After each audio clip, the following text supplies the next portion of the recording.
ನೋಡಿ, ಸತ್ತಿದ್ದಾನೆ ಅಂತ ಹಾಸ್ಪಿಟ್ಲಿಂದ ಮನೆಗೆ ಕರ್ಕೊಂಡು ಹೋಗ್ಬೇಕಾದ್ರೆ ದಾರಿ ಮಧ್ಯೆ ಎದ್ಕೋತ್ಬಿಟ್ಟಿರೋದು. ಶಿಗ್ಗಾಂವಿ ತಾಲೂಕಿನ ಬಂಕಾಪುರ ಗ್ರಾಮದಲ್ಲಿ ನಡೆದಿದೆ. ಇವ್ರು ಎಷ್ಟು ಅಂದರೆ ನಿಧನದ ಸುದ್ದಿಯ ಬ್ಯಾನರ್ ಎಲ್ಲ ಹಾಕಿಸ್ಬಿಟ್ಟಿದಾರಂತೆ.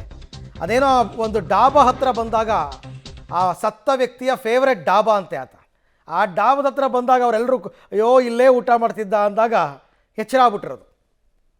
ಅಚ್ಚರಿ ಎಂಬಂತೆ ಉಸಿರಾಡಿದ್ದಾರೆ ಬಿಷ್ಟಪ್ಪ ಗುಡಿಮನೆ ಅಂತಕ್ಕಂಥ ವ್ಯಕ್ತಿ. ಫೋಟೋದಲ್ಲಿ ನೀವು ನೋಡ್ತಾ ಇದ್ದೀರಾ. ಬಟ್ ಹಾಸ್ಪಿಟ್ಲಿಂದ ಬರಬೇಕಾದ್ರೆ ಡಾಕ್ಟ್ರು ಸರ್ಟಿಫೈ ಮಾಡಬೇಕಲ್ಲ ಮೃತಪಟ್ಟಿದ್ದಾರೆ ಅಂತ. ಸರ್ಟಿಫೈ ಮಾಡಿಯೂ ಈತ ಎದ್ದು ಕೂತಿದ್ರೆ ನಿಜಕ್ಕೂ ಅದು ಪವಾಡನೆ, ಅದು ದೇವ್ರ ಪವಾಡನೆ. ಡಾಕ್ಟ್ರು ಸರ್ಟಿಫೈ ಮಾಡಿಯೂ ಕೂಡ ಈತ ಬದುಕಿದ್ರೆ ಅದು ನಿಜಕ್ಕೂ ಪವಾಡ. ಈ ಬಗ್ಗೆ ಮತ್ತಷ್ಟು ಮಾಹಿತಿ ನನ್ನ ಕೊಲೀಗ್ ಫಕೀರಯ್ಯ ಅವರಿಂದ ಪಡ್ಕೊಳ್ಳೋಣ. ಫಕೀರಯ್ಯ, ಹಾಸ್ಪಿಟ್ಲಲ್ಲಿ ಡಾಕ್ಟ್ರು ಸರ್ಟಿಫೈ ಮಾಡಿದ್ರ ಇವರು ಮೃತಪಟ್ಟಿದ್ದಾರೆ ಅಂತ? ಸರ್ಟಿಫೈ ಮಾಡಿಯೂ ಮಾರ್ಗ ಮಧ್ಯೆ ಎದ್ದು ಕೂತಿದ್ರೆ ನಿಜಕ್ಕೂ ಪವಾಡನೇ. ಇದು ಏನು ನಡೀತು ಘಟನೆ?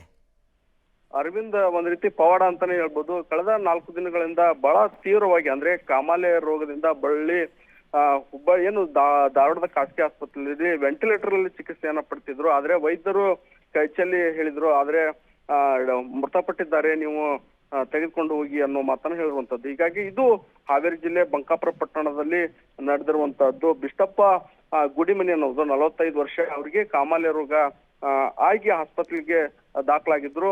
ಅಲ್ಲಿ ವೈದ್ಯರು ಕೂಡ ಹೇಳಿರುವಂತದ್ದು ಬದುಕುಳುವಂತ ಸಾಧ್ಯತೆ ಬಹಳ ಕಮ್ಮಿ, ಮೃತಪಟ್ಟಿದ್ದಾರೆ, ನೀವು ಊರಿಗೆ ಒಯ್ಯಿ ಅನ್ನೋ ಮಾತನ್ನ ಹೇಳಿರುವಂತದ್ದು. ಹೀಗಾಗಿ ಊರಿನಲ್ಲಿ ಕೂಡ ಈಗಾಗಲೇ ಬಿಷ್ಟಪ್ಪ ಗುಡಿಮನಿ ಅವರು ಮೃತಪಟ್ಟಿದ್ದಾರೆ ಅನ್ನೋ ಸುದ್ದಿ ಕೂಡ ಅಂತ್ಯಕ್ರಿಯೆಗೆ ಬನ್ನಿ ಅನ್ನೋ ವಾಟ್ಸ್ಆಪ್ ಗ್ರೂಪ್ ನಲ್ಲಿ ಆಗಿರ್ಬೋದು ಅವರ ಸಂಬಂಧಿಕರು ಕೂಡ ಹೇಳಿದ್ರು. ಆದ್ರೆ ಊರಿನ ಸಮೀಪ ಬರ್ತಿದ್ದಂತೆ ಅವರು ಪ್ರತಿನಿತ್ಯ ಏನು ವ್ಯಾಪಾರಿಯಾಗಿದ್ರು, ಅಲ್ಲಿ ದಾಬಾದಲ್ಲಿ ಊಟ ಮಾಡ್ತಿದ್ರು. ಅವರ ಪತ್ನಿ ಕೂಡ ಏನು ಅವ್ರಿಗೆ ಗೊತ್ತಿತ್ತು. ಹೀಗಾಗಿ ದಾಬಾದ ನೆನ್ಸ್ಕೊಂಡು ದಾಬಾ ಬಂತು ಊಟ ಮಾಡಿ ಹೇಳು ಈ ರೀತಿಯಾಗಿ ಗೋಳಾಡುವಂತಹ ಸಂದರ್ಭದಲ್ಲಿ ಬಿಷ್ಟಪ್ಪ ಉಸಿರನ್ನ ಬಿಟ್ಟಿರುವಂತಹದ್ದು ಪ್ರಕರಣ ಬೆಳಕಿಗೆ ಬಂದಿದೆ. ಮತ್ತೆ ಕೂಡಲೇ ಆತನನ್ನ ಶಿಗ್ಗಾಂವಿ ಹಾಸ್ಪಿಟಲ್ಗೆ ದಾಖಲಿಸಿ ಪ್ರಾಥಮಿಕ ಚಿಕಿತ್ಸೆಯನ್ನು ಕೊಟ್ಟು ಈಗ ಹುಬ್ಬಳ್ಳಿ ಕಿಮ್ಸ್ ಆಸ್ಪತ್ರೆಯಲ್ಲಿ ಕೂಡ ಚಿಕಿತ್ಸೆಯನ್ನ ಮುಂದುವರಿಸುವಂತ. ಒಟ್ನಲ್ಲಿ ಒಂದ್ ಕಡೆ ತೀವ್ರವಾಗಿ ಏನು ಆಸ್ಪತ್ರೆಯಲ್ಲಿ ಇದ್ದಂತ ವ್ಯಕ್ತಿ ಮತ್ತೆ ಉಸಿರನ್ನ ಬಿಟ್ಟಿರುವ ಹಿನ್ನೆಲೆಯಲ್ಲಿ ಒಂದ್ ರೀತಿ ಪವಾಡ ಅಂತಾನೆ ಹೇಳ್ತಿರುವಂತದ್ದು. ಮತ್ತೆ ಬ್ಯಾನರ್ ಅನ್ನ ಹಾಕಿದ್ರು, ಅವುಗಳನ್ನ ಮತ್ತೆ ತೆರವು ಮಾಡಿರುವಂತದ್ದು.